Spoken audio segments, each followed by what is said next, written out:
The morning after he completed his first Boston Marathon, Mark L. Taylor was sitting at a boisterous watering hole in the South End trading war stories.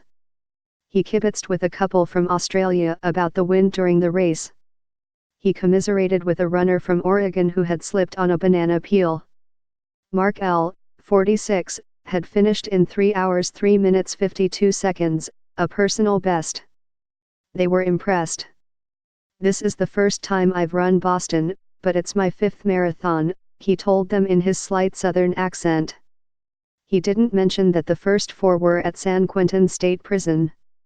Taylor, who has been called the Gazelle of San Quentin, was released only 6 weeks earlier, after nearly 18 years of incarceration for second-degree murder. Going home after the race meant returning to a metal bunk bed in a re-entry facility in San Francisco.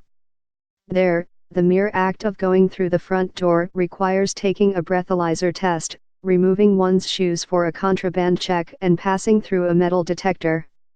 In many ways, he is only half free. People run for many reasons, but the sport can have a deeper meaning for someone running on the outside after years behind bars. "It helps keep me focused and on the right track, almost like a therapeutic guide," Taylor said after a recent race. "It re-energizes my heart and mind. The mental and physical aspect is connected to life's challenges and the different adversities we face.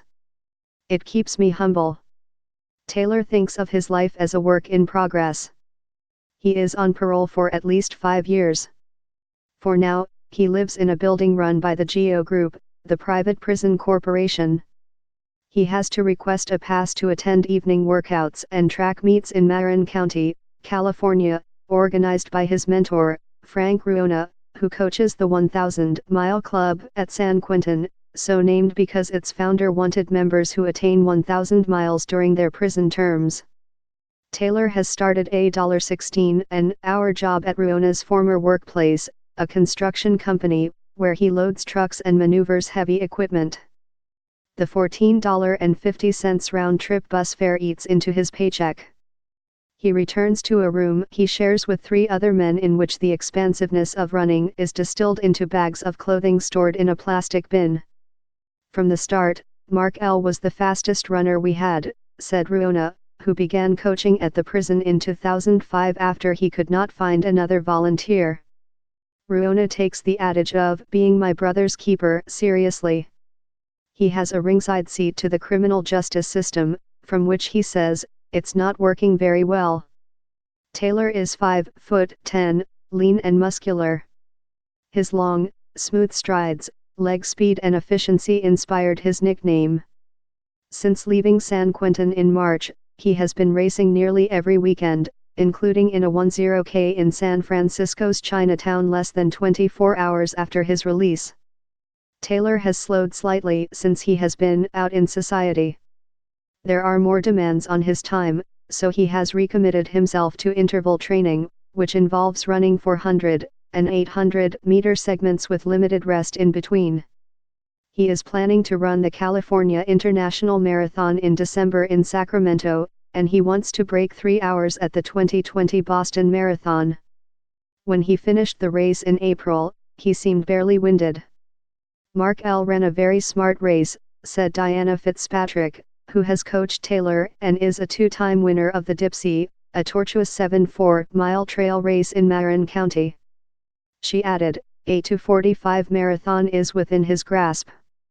That time would win some small marathons and would have put Taylor in the top 25 in his age group in Boston this year.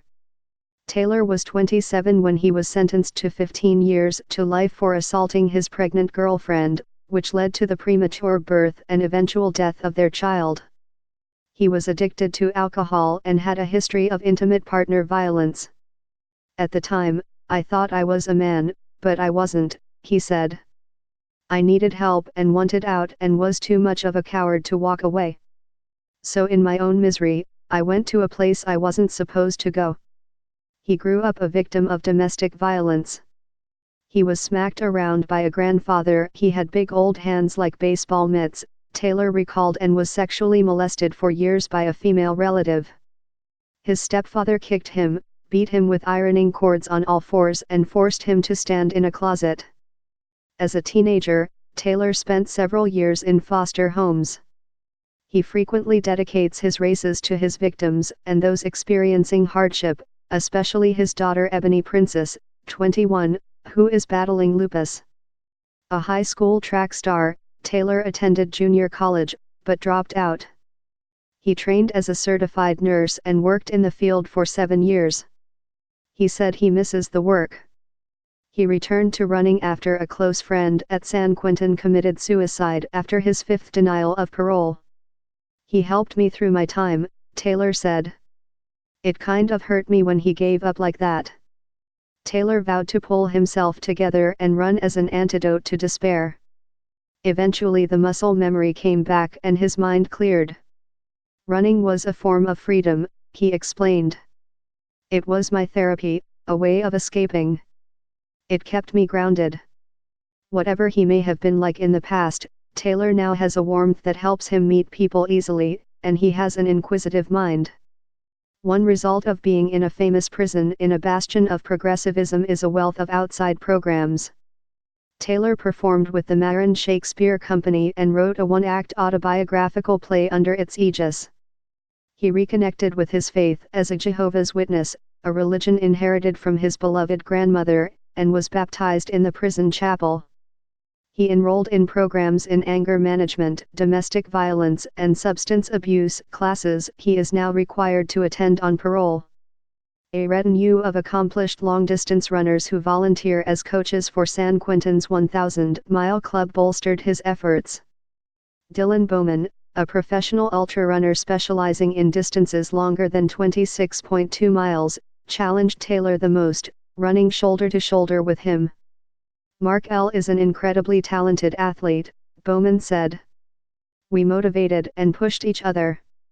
No one, though, loomed larger than Ruona, 73, a former Army officer who has run 78 marathons and 38 ultramarathons and is a revered figure at San Quentin and as the former president of the Tamalpa Runners in Marin County, the group Taylor now runs with. Steady and unflappable, the type of guy you'd like to have around in an earthquake, Ruona has become a guardian angel of sorts for the half-dozen or so 1,000-milers who have been released. He is aware that running is not a magic potion. One talented 1,000-miler got out and ran the Dipsea 6 times. Unable to deal with authority and likely abusing drugs or alcohol again, the once zealous athlete is now sleeping on cardboard boxes on the streets of San Francisco. Ruona has not given up on him, though. "He's a lost soul I wish were doing better," he said. Boston is the only major marathon in the United States that requires most participants to meet a qualifying time, which is different for different age groups. Taylor earned his Boston qualifying time at San Quentin's marathon, where he powered through 1:04 stultifying quarter-mile loops around the prison's lower yard, amid scenic vistas, armed guards in towers and razor wire. Races at the prison are frequently interrupted by alarms requiring inmates to drop to the ground. The prison's marathon, its 12th, had been postponed twice, first because of smoke from wildfires in the area, and then because of a lockdown after the death of 2 inmates from drug overdoses. The frequent lockdowns inspired one 1,000-mile club member to stay Indiana shape by doing hundreds of step-ups onto the edge of the metal urinal in his windowless cell. To prepare Taylor for Boston after his release, Ruona signed him up for as many races as he could. The Gazelle had not set foot on a hill in more than 18 years, so several Tamalpa runners trained with him on steep terrain. His trip to Boston was hardly a foregone conclusion. California parolees are prohibited from traveling beyond a 50-mile radius.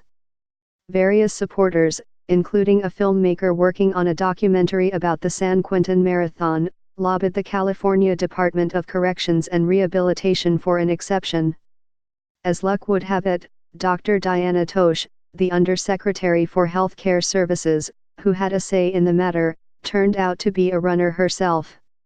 "Taylor worked hard, and hard work needs to be recognized," Dr. Tosh said. "It takes a lot of good mental fortitude," she added. It takes more than being a gifted runner.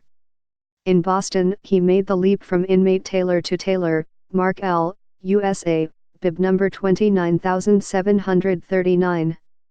I am representing every lifer in California, he said then as he headed toward the starting line.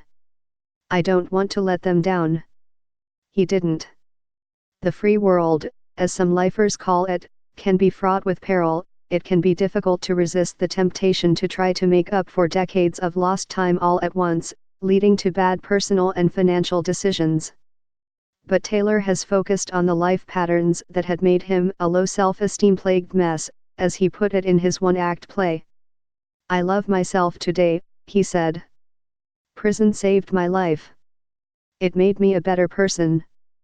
A life sentence forces you to wake up.